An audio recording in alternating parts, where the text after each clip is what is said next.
die dogtertjie van Jairus en die vrou wat aan bloedvloeiing gelei het. En ek gaan vir julle lees uit Markus 5 uit. En toe Jesus weer in die skei voorgevaar het na die ander kant, het 'n groot menigte by hom vergader, en hy was by die see. En daar kom een van die owerstes van die sinagoge met die naam van Jairus. En toe hy hom sien, val hy aan sy voete neer en smeek hom dringend en sê, my dogtertjie is op haar uiterste. Kom lê haar die hande op, sodat sy gesond kan word, en sy sal lewe. En hy het saam met hom gegaan, en 'n groot menigte het hom gevolg, en hom verdring. En 'n sekere vrou, wat 12 jaar lank bloedvloeiing gehad het, en veel onder baie geneeshede gelei, en al haar besittings uitgegee het, sonder om enige baat te vind, maar eerder egter erger geword het van Jesus gehoor, en onder die skare van agter gekom, en sy kleed aangeraak. Want sy het gesê, as ek maar sy klere kan aanraak, sal ek gesond word. En dadelik het die fontein van haar bloed opgedroog, en sy het aan haar liggaam bemerk dat sy van haar kwaal genees was. En dadelik toe Jesus in homself die krag gewaar word wat van hom uitgegaan het, draai hy om onder die skare te sê, wie het my klere aangeraak? En sy disippels antwoord hom, u sien dat die skare u verdring, en u sê, wie het my aangeraak? Toe kyk hy rond om haar te sien wat dit gedoen het.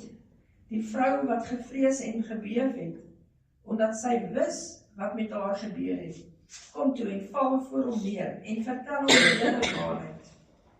En hy sê vir haar, dogter, jou geloof het jou gered. Gaan in vrede en wees van jou kwaal genees. Terwyl hy nog spreek, kom daar mense van die owerste van die sinagoge sy huis en sê, u dogter is dood, waarom val u die meester nog lastig? Maar dadelik toe Jesus die woord hoor wat gespreek is, sê hy vir die owerste van die sinagoge, moenie vrees nie, glo net. En hy het niemand toegelaat om saam met hom te gaan nie, behalwe Petrus en Jakobus en Johannes, die broer van Jakobus. En hy kom in die huis van die owerste van die sinagoge en sien hulle moer, mense wat baie ween en huil.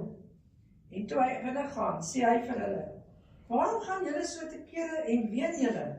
Die kind is nie dood nie, maar slaap.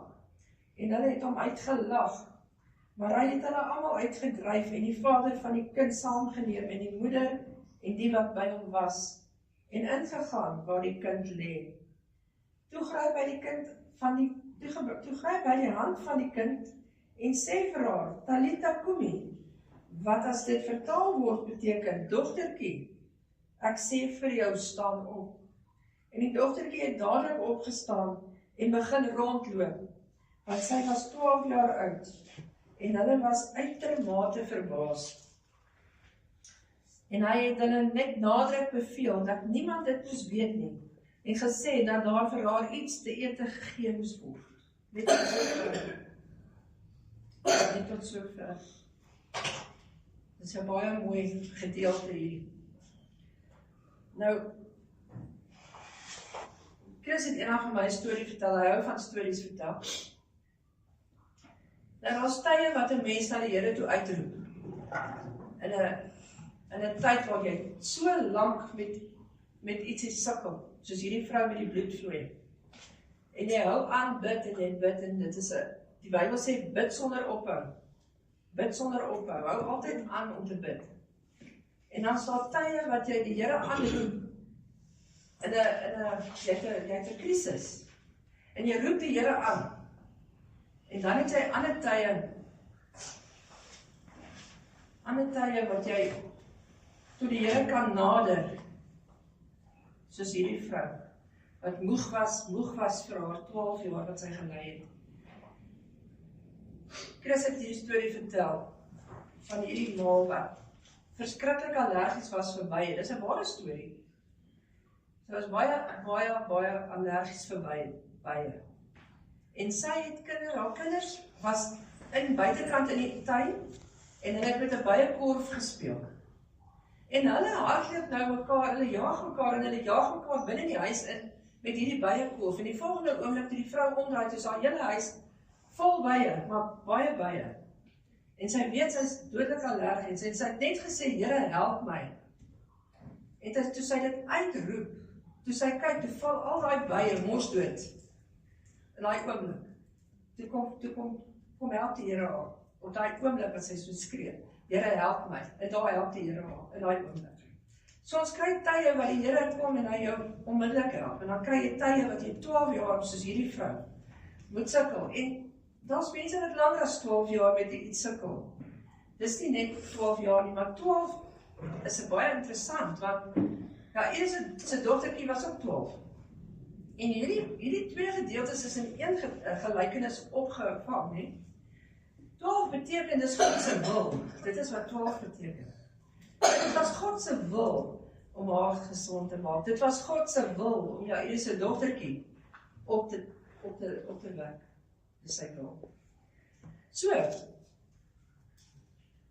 wat gebeur het? Ja, Iris was 'n owerste van die sinagoge. Hy het aansien gehad. So hy het nie nodig gehad om te kruip soos hierdie vrou, om by Jesus uit te kom nie. As hy gestap het, die mense vir hom die pad oopgemaak. Want daar was duisende mense wat saam met Jesus geloop het en na al sy getuienisse geluister het en sy preke geluister het. So daai Iris, hy het net gestap en die mense het vir hom die plek baan oopgemaak. Maar hy het ook by Jesus se voete, hulle sê hy het gekniel en hy het Jesus gesmeek om hom te kom help met sy kind. So sy aansien en sy geld het hom niks gehelp toe sy kind daar besig is om dood te gaan nie. So daar het hy gekom en hy is ook kniel by Jesus se voete. En Jesus het vir hom gesê, kom ons gaan. Want waar Jesus gegaan het, die Bybel sê, Jesus het almal gesond gemaak. Hy het nie net party mense wat na hom toe gekom het gesond gemaak, hy het almal gesond gemaak, soos hy gesê in sy bediening. Maar so op pad na Iris se huis toe, die vrou wat aan bloedvloeiing gely het. Julle moet weet, as julle nou in Levitikus die wette ken van daai tyd, as jy aan bloedvloeiing gely het, was jy onrein. Jy mag nie by mense gekom het nie, mense mag nie aan jou geraak het nie. Jy was eintlik maar uit die samelewing uitgewerk. En ons het in COVID-tyd geweet hoe voel dit nie, jy moet in jou huis bly, jy mag nie na jou vriende toe gaan nie, jy mag nie na jou familie toe gaan nie, jy het net jou mense in jou huis. En dit was vir ons erg, om nie te kan winkels toe gaan nie, en jy kan nie gaan koop nie. Niemand weet in die Bybel of hierdie vrou getroud was nie, of sy kinders gehad het nie, was sy 'n moeder nie.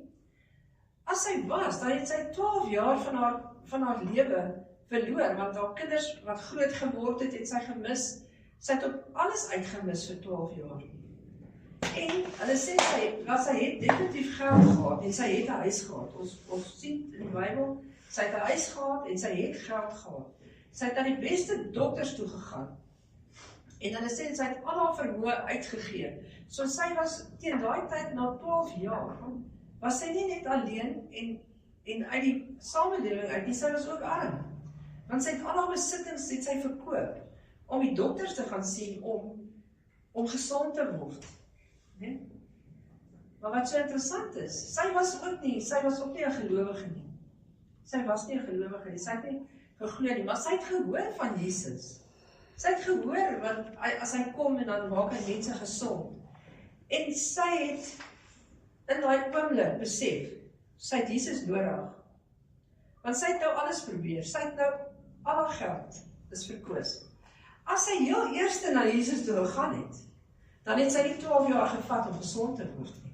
Dan het sy nie haar geld en haar besittings moes verkoop het om iewers te kom nie. Maar Jesus was nie haar eerste keuse nie. So as sy dit vroegtydig gedoen het, sou dit 'n ander storie gewees het.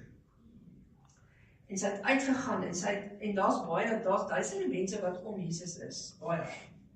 En sy moes kruip op die grond, moes sy kruip om by Jesus uit te kom.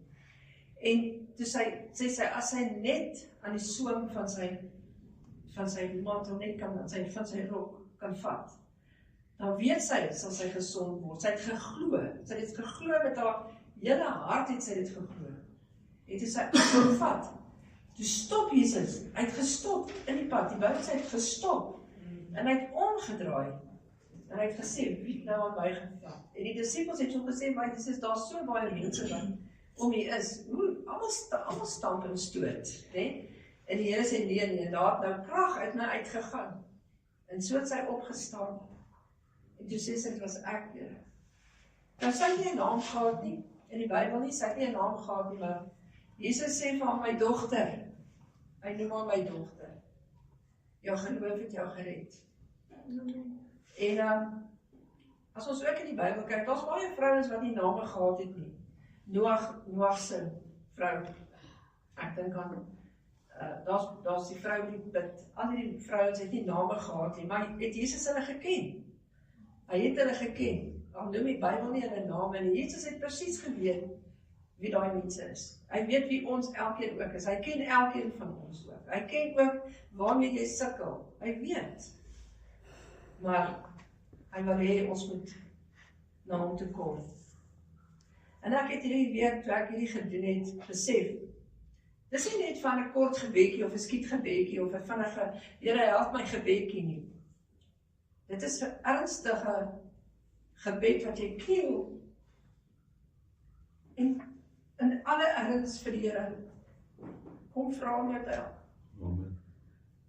Maar ek wil vir julle 'n bietjie agtergrond gee van die soem van die rok in die Joodse geloof, en ek het al die verse as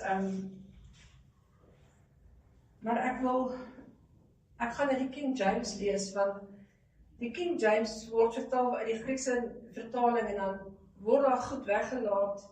Daar's reeds weggelaat in hierdie stuk van Numeri, waar Jesus, dit was 'n wet wat aangestel was, wat gemaak was, en ek gaan dit gou vir julle lees, want ek wil dit graag vir julle net onder, dit is baie interessant. Ek wil dit net graag kry.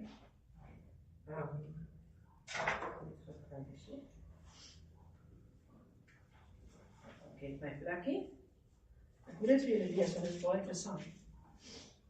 Dit sê, the law of wearing, onthou, Jesus se kleed het tsetsies aangehad, nee? Sy kleed het tsetsies aangehad, julle weet, hierdie is 'n tsetsie. Ken julle dit? Dit is die tsetsies wat hulle gevleg het, die Joodse mans, dan het hulle dit aan hulle klere op 4 hoeke van hulle klere gesit. En hierdie tsetsies beteken dat hulle die wette gehoorsaam, en dit het hulle ook herinner dat hulle, ek gaan dit nou vir julle lees, wat jou in jou lewe van goed na afloreer. Dit herinner jou dat jy in die wet is, en dat jy nie hierdie goed moet doen nie, en dat jy by die Here sal bly. En dit is net soos vandag, ons is nie meer onder die wet nie, want Jesus het vir ons die wet geword. Maar dit was 'n wet wat ingestel was, ek gaan dit vir julle lees. Dit is in Numeri 15 vanaf vers 37. The law of wearing fringes as a remembrance. And the Lord spake unto Moses, saying, Speak unto the children of Israel, and bid them that they make them fringes in the borders of their garments throughout their generations, and that they put upon the fringe of the borders a riband of blue. And it shall be unto you for a fringe, that ye may look upon it, and remember all the commandments of the Lord, and do them, and that you seek not after your own heart, and your own eyes, after which you used to go whoring, that ye may remember and do all my commandments, and be holy unto your God. I am the Lord your God, which brought you out of the land of Egypt to be your God. I am the Lord your God. Amen. Dit is hoe heilig dit was. En vandag sê 1 Petrus 3, ons moet heilig wees, want God is heilig, Jesus is heilig, ons moet heilig wees. En ons het nie meer, maar hulle het ook natuurlik, ons het gekyk daar, hulle sê, hulle moes dit maak vir vir alle mense. Toe het hulle ook baie beklei, mag die vrouens dit doen. Want is dit nie net vir die mans nie, maar mag die vrouens dit ook doen. En daar was wel vrouens wat dit ook besluit het hulle gaan dit doen. So daar was van die vrouens wat ook hierdie talite gemaak het, 18 talite, nie die tsetsie, gevleg het en dit ook aangesit het. Maar ek dink dis wonderlik, dan het jy heeltyd loop jy met daai. Nou Jesus het daai tossels aangehaal, want hy was die priester. Die blou is ook priesterlik. En Jesus is ons hoëpriester. En hy was hulle Messiah. En julle weet, daai tyd het nie almal geglo dat Jesus die Messiah was nie. En dit is hoekom dat die almal het, jy moet geglo die Jesus gaan jou gesond maak. Dit het nie gehelp, jy weet, hier kom Jesus verby, maar baie mense lag. Kyk hoe lag daai mense by Jairus. So hulle verstaan nie die goddelikheid aan hom nie. En dat hy dit kan doen nie, dat hy daai dogtertjie kan uit die dood uit ophaal nie. So dit was vir my baie interessant. Maleagi wil ek vir julle lees ook. Jy sien, die Jode het geweet, laat Jesus hulle kan gesond maak. Ek gaan nou net na Maleagi, Maleagi is die so. Maleagi is ons heel laaste boek in die Ou Testament, nie? Maar ek gaan dit lees in die, weer in die King James, want hy sê dit vir my so mooi. Dis Maleagi 4 vers 2. Nou wil ek julle verduidelik wat sê die Strongs. Hy sê hierso, but unto you that fear my name shall the Son of Righteousness arise, with healing in his wings, and you shall go forth and grow up as calves of the stall. Dit is wat in ons Afrikaanse vertaling sê, ons sal soos kalwe spring, soos wat die Here jou genees. Maar daai wings, as jy na die Strongs toe gaan, maar die Griekse vertaling het van wings. Ek wil dit vir julle graag lees. Ek gaan hierdie so vir julle sê, dat die Hebreëse woord vir die tossels was kanaf. Die Griekse woord vir die tossels was kraspedon. Nou, oral waar jy lees in die Strongs vertaling, dan sê dit vir jou, ek gaan nou vir julle kraspedon sommer lees uit die Strongs uit. Hy sê, a kraspedon is of uncertain derivation of a margin that is specifically a fringe or a tassel of a border of a hem. En in die Hebreëus wat hy sê kanaf, is dit ook 'n wing, 'n border, 'n skirt. So daai wing wat in Maleagi staan, beteken daai wing is die tossels. En dat die Here jou sal genees. Dit is vir my so mooi gewees, om dit raak te wees. En nou wil ek vir julle sê, in die Bybel, in Markus, daar was Markus 7, ek dink is Markus 7, ek het nou nie my papiere hier.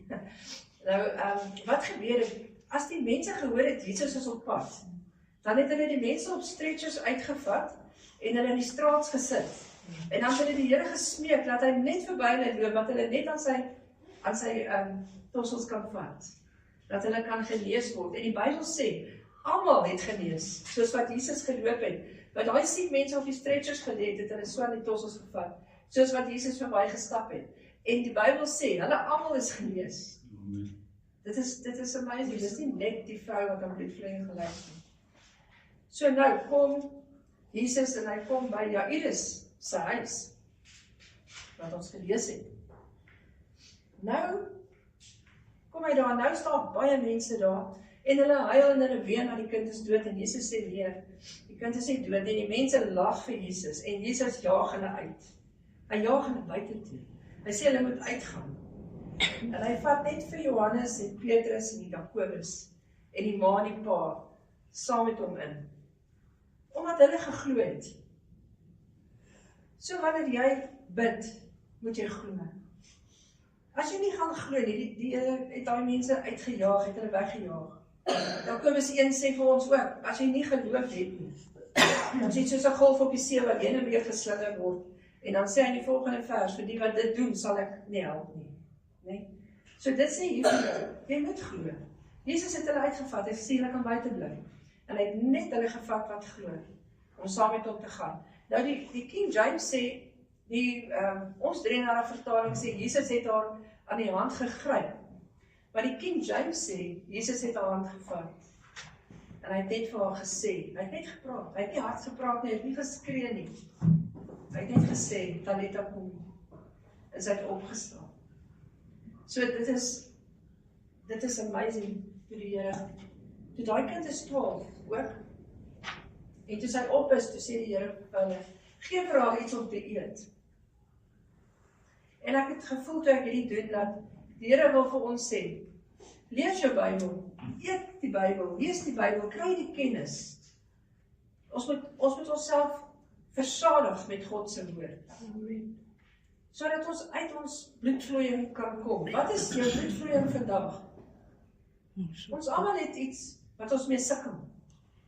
Of ons het onvergewensgesindheid, ons kan iemand nie heeltemal vergewe nie. Of jy is verslaaf aan iets. Maar die Here wil, of jou kinders praat nie met jou nie. Of daar is familie wat nie met jou praat nie. Jou finansies, jy kan sukkel, jy kom nie reg nie, jy bly net maar eenmaal sukkel. Niks kom reg nie, dit is sukkel vir jare, jy gaan maar net so aan. Van die hand na die mond, sê hulle. Maar as jy nou vandag moeg is en klaar is met dit, as jy vandag voel, Here, ek het nou genoeg gehad van hierdie 12 jaar, of hierdie 19 jaar, 22 jaar, wat ek nou hier doen, dan wil die Here vandag vir jou sê, kom, kriel by my, kom vat my tossels, en kom, dat ek jou kom help, uit die bloedvloeiing uit vandag. Daai vrou was in 'n oomblik gesond gemaak. Dit was soos onmiddellik, toe sê sy haar fontein het opgedroog, sy was in daai oomblik genees, na 12 jaar, kan jy dit dink? Ewe skielik kan sy teruggaan, en sy kan na die tempel toe gaan, want sy was nie toegelaat nie. Sy kon die Here gaan aanbid, sy kon haar familie sien, sy kon weer dorp toe gaan, sy kon weer uitkom, en sy kon vryheid hê. Maar ons nie almal vandag vryheid hê. Vryheid van jou bloedvloeiing af nie. Maar daar sê hulle ook, soos met hierdie setsies, wat die wet was. Dit help nie, jy kom en jy bid en jy is nie reg nie. Dit help nie, jy kom en jy tog onrein wat uit jou mond uitkom nie. Dit help nie, jy kom en jy sê, Here, kom help my, maar jy is nog nie op die regte pad nie. Gaan dit jou help? Nee, dit gaan jou nie help nie.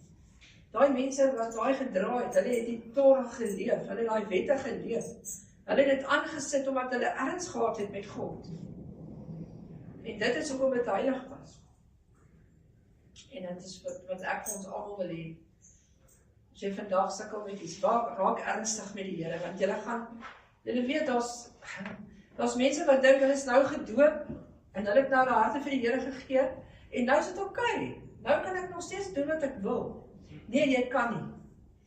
Ek kan nie, want jou genade gaan uithardloop.